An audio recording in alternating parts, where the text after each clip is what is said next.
What's going on, guys? Super Savage 789 here, bringing you guys a video. And today we're doing What If Naruto was Raised on Myōboku, episode 4. So without further ado, let's get into today's video. The Chunin exams arrive, with the first fight being Kankuro vs Tenten. With his two puppets, Kankuro is able to place Tenten on the defensive, since she's struggling to keep up with the close range attacks. She tries throwing weapons at Kankuro himself, however he either makes his puppets take the blows, or he simply evades them. As she keeps moving, Tenten thinks of a strategy, rushing at one of Kankuro's puppets.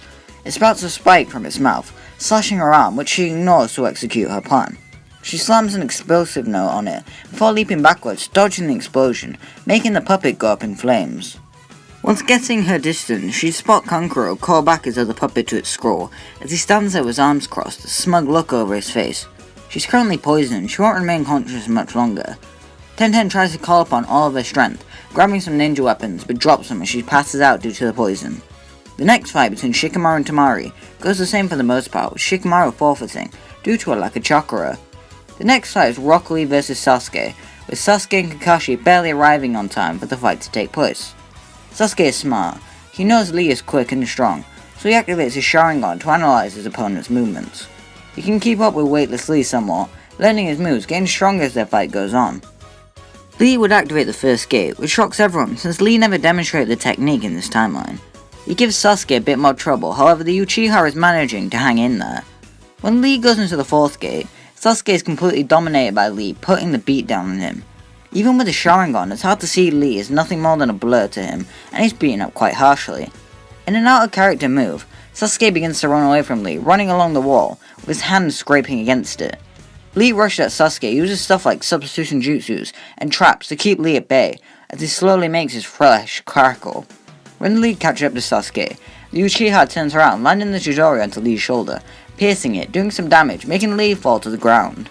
Sasuke barely wins, with his curse mark being hard to keep at bay, due to all the heavy chakra exhaustion he's feeling. Naruto enters the arena against Neji, when Neji begins spouting about fate. It makes Naruto simply ignore Neji as he tells him about the fate of those who used to use Sage Mode was to become a stone toad. In Naruto's apartment, one of the three clones meditating would poof away, sensing that Naruto needs Sage Chakra. Naruto's face gets the typical marks, as he looks at Neji, telling him that fate is a lie. Naruto rushes at Neji, proving how much of an amp Sage Mode is. He's moving faster than the Byakugan or even the Sharingan can see, except for maybe Jonin and high-ranking ninjas. Neji tries using his rotation to stop Naruto. By the time he places it up, he sees Naruto inside the rotation with him, who says that it looks like being underwater. Neji hits Naruto into the rotation, who bounces off and hits Neji hard in the nose, breaking it. In a last-ditch effort, Neji throws a bunch of smoke bombs down, using the Byakugan to see through, hoping it will give him an advantage, not knowing about the sensory capabilities that Sage Mode grants. When the smoke clears, Naruto stands over Neji's body as Sage Mode runs out, and he chuckles that he went a little bit overboard. Everyone is in shock at Naruto's power, especially Sasuke. When Naruto comes back to the stands, he'd get a brief rundown on the technique, which piques Sasuke's interest. He's about to ask how to access such a technique, before being called into the arena. Sasuke is placed in the arena against both Kankuro and Temari, with him being at a great disadvantage. He's forced to dodge a fan slash from Temari, and begins to fight with Kankuro's puppet, trying his best to avoid both of them attacking. He realizes that Temari is using wind release, and thinks he can take advantage of that. He needs to keep his chakra at bay, however, so his curse mark doesn't come out and paralyze him, so he needs to plan the right time to use a fireball jutsu.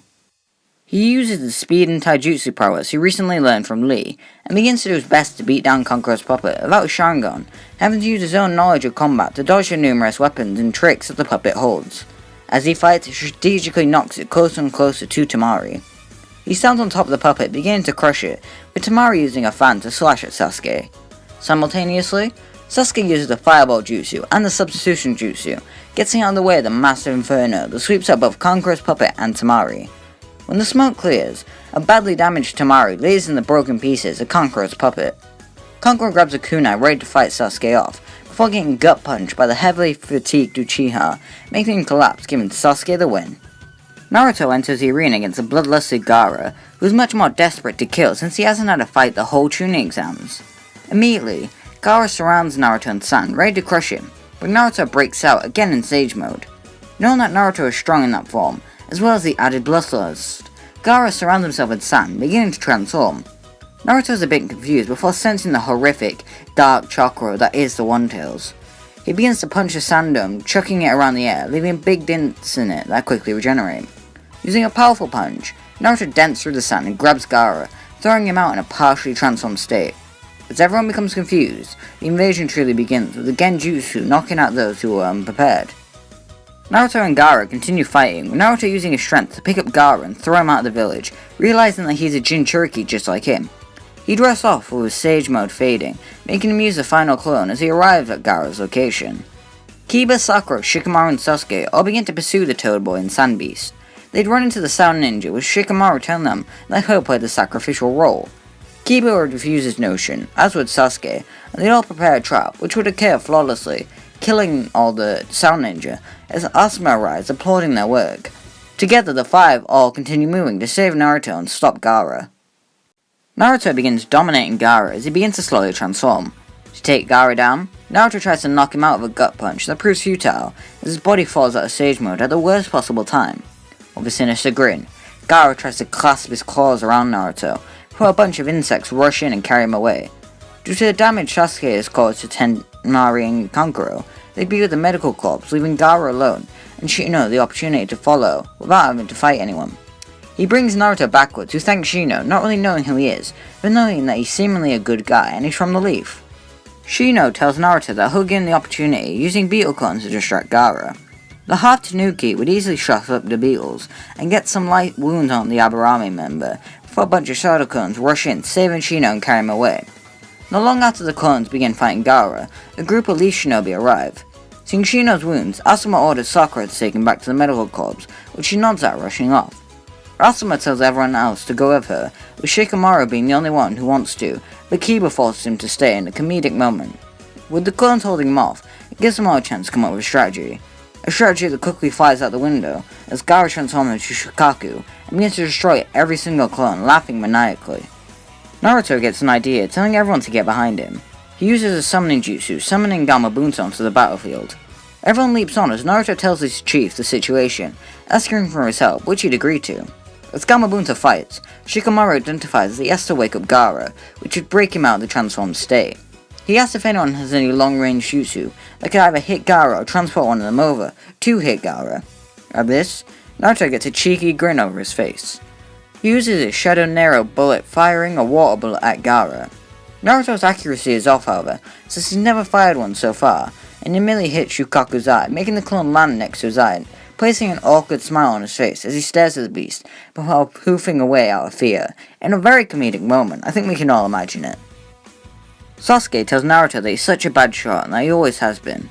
In a parallel to canon, Naruto agrees, asking Sasuke if he can shoot him, which Uchiha agrees. His chakra is quite low, so they only get one shot. Naruto rushes off with Gamabunta, with Sasuke hitting him with a water bullet, firing him towards Shukaku.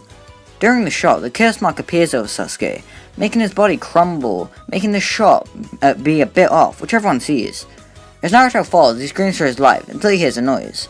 A fang over fang rushes from underneath, but it's different. It had a blue aura around it. Asuma infuses wind chakra into the fang over fang, allowing it to be quicker and stronger. It hits Naruto upwards into the air enough to get on top of Shukaku. He lands a punch on Gaara, making him wake up as the two boys fall to the ground. Naruto would give Gaara a different worded variant of his Toten no Jutsu, however it does the same thing. It makes Gaara apologize as he leaves, heading back to Sunagakure alone, deep in thought. He gets scolded by Kankuro and Temari for leaving him behind, but when he sees them, oddly, Gaara apologizes, and it ultimately makes their relationship much better. But guys, that's what I'm leaving here. Make sure you like and subscribe and comment what what's going to happen in the next episode. As you can see, this one was quite fun. Gaara, he had a better arc. Naruto, despite him being really strong, he couldn't manhandle everyone. And so yeah, bye!